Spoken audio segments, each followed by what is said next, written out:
Hai teman-teman semuanya, kembali lagi bersama saya Revaldo Panther. Welcome back. Nah, di video kali ini saya ingin berbagi tips bagaimana caranya memilih dan juga membeli sepatu lari. Yes, karena ini adalah salah satu pertanyaan yang paling banyak ditanyakan di Instagram saya. Buat yang belum follow ya @revaldo_panther. Oke, kita langsung aja nih masuk ke poin yang pertama. Bagaimana caranya memilih sepatu lari yang baik? Atau yang sering ditanyain tuh banyak sekali yang nanya ke saya tuh, merek sepatu lari apa sih yang paling bagus? Jawabannya tergantung dari jenis kaki kalian dan juga budget kalian. Oke, jadi yang pertama adalah untuk jenis kakinya. Jenis kaki itu sebenarnya bisa kita bagi menjadi tiga in general. Itu berdasarkan arch-nya. Jadi di kaki itu kan ada arch, ada yang semacam gundukan itu. Nah, apakah kalian normal arch? Itu kalian bisa pakai sepatu netral jenis sepatu larinya. Kemudian apakah kalian high arch, itu ada supination, jadi seringnya rollingnya ke luar, outward gitu.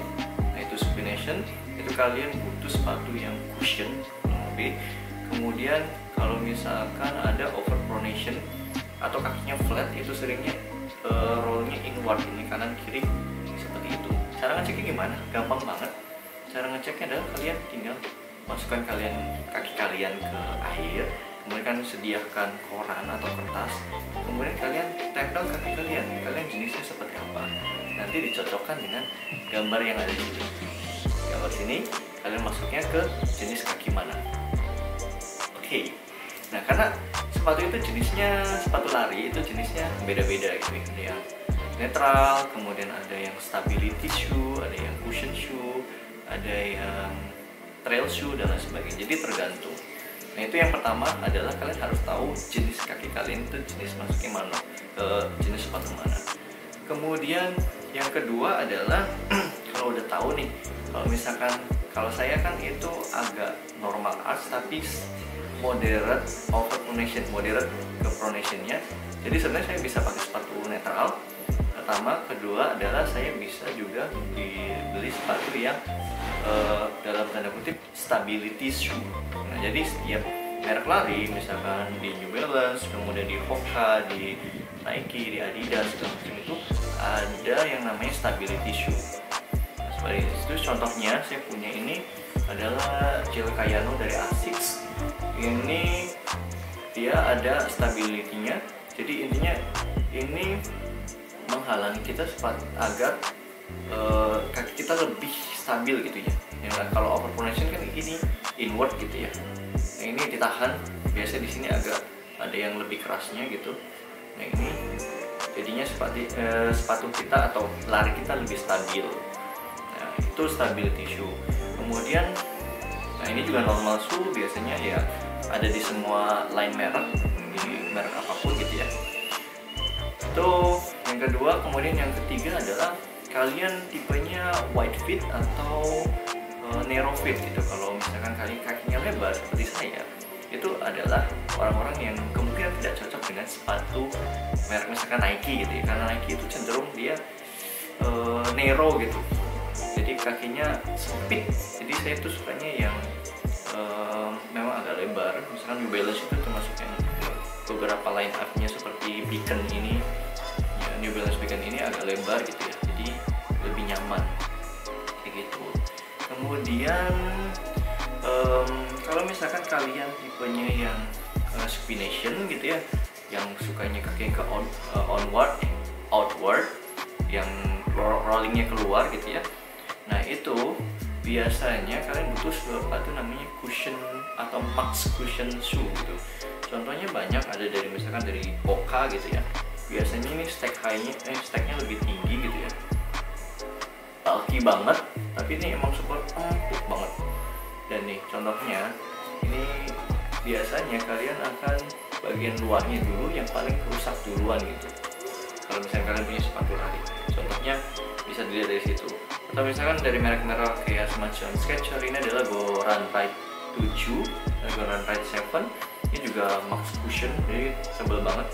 Ini juga buat teman-teman yang selain kakinya supination atau rollingnya keluar gitu ya, bisa juga buat teman-teman yang suka cedera lutut, itu cari sepatu-sepatu yang max cushion. Nah itu dulu, jadi tergantung nih kalau kalian mau beli sepatu yang merek apa, tergantung jenis kaliannya, jenis sepatu, jenis kaki kalian, jenis kakinya seperti apa.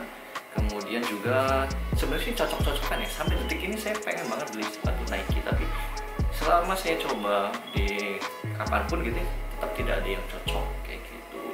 Jadi saya juga pernah beli New Balance, Adidas, kemudian Asics, New Balance, Hoka, Skechers, apalagi yang pernah.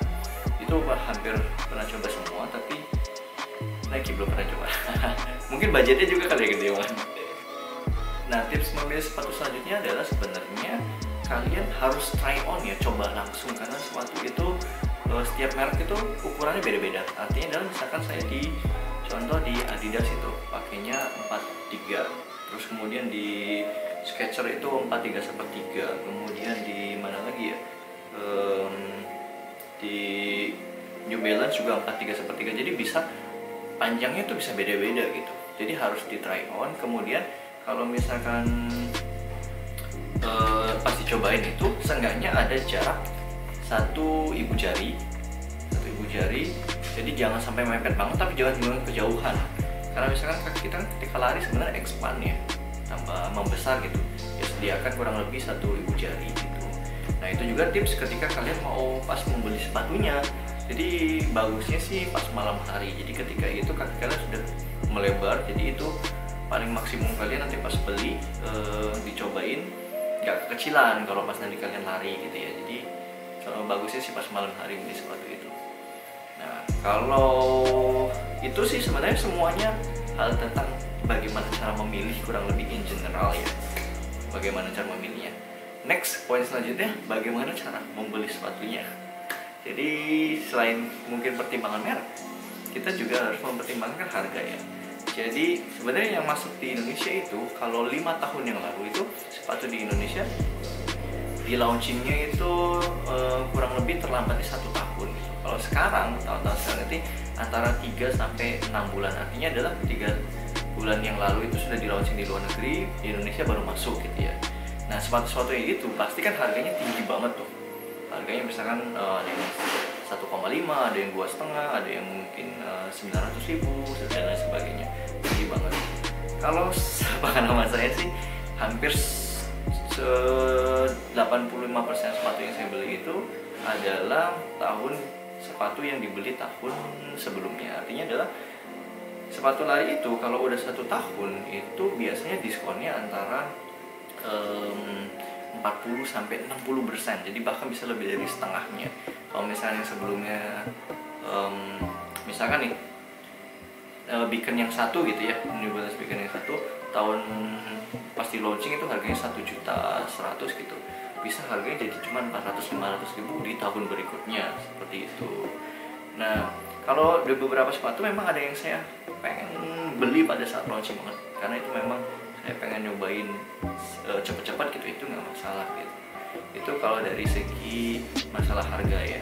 Jadi dipertimbangkan juga, lebih baik memilih sepatu yang original dan memang misalkan sudah di launching 1 tahun sebelumnya, daripada kita beli sepatu KW yang kualitas dan bahannya itu jauh berbeda dari yang kita butuhkan sebagai sepatu lari. Itu sih saran saya juga untuk beli sepatu ya.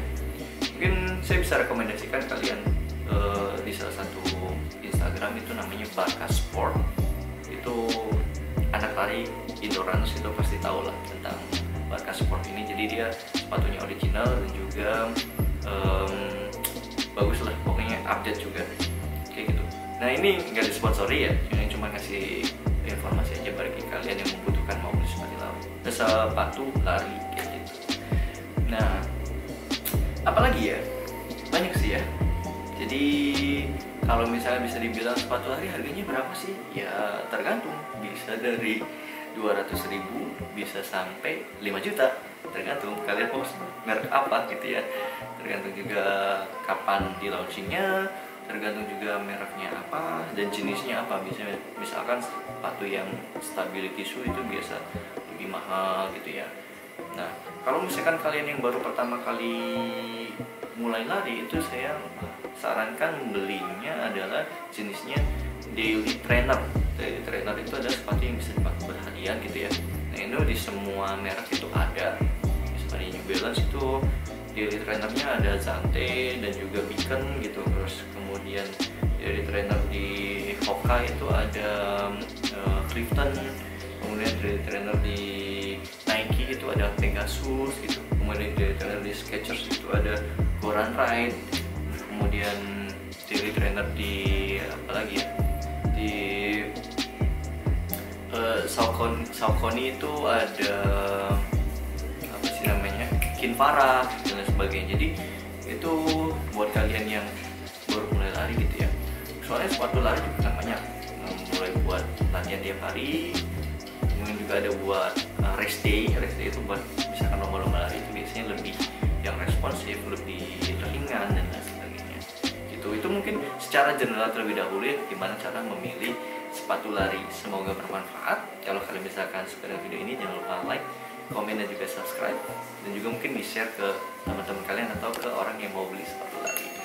Walaupun di saat-saat seperti ini ya mungkin beli sepatu secara online aja ya tapi harus berdasarkan penelitian. Jadi kalau misalkan kalian mau cari cocok-cocokan, kalian juga bisa ambil referensi di website seperti Runner's World dan lain sebagainya, kayak gitu sih. Terima kasih sudah menonton. Jangan lupa like, comment, dan subscribe. See ya. Bye.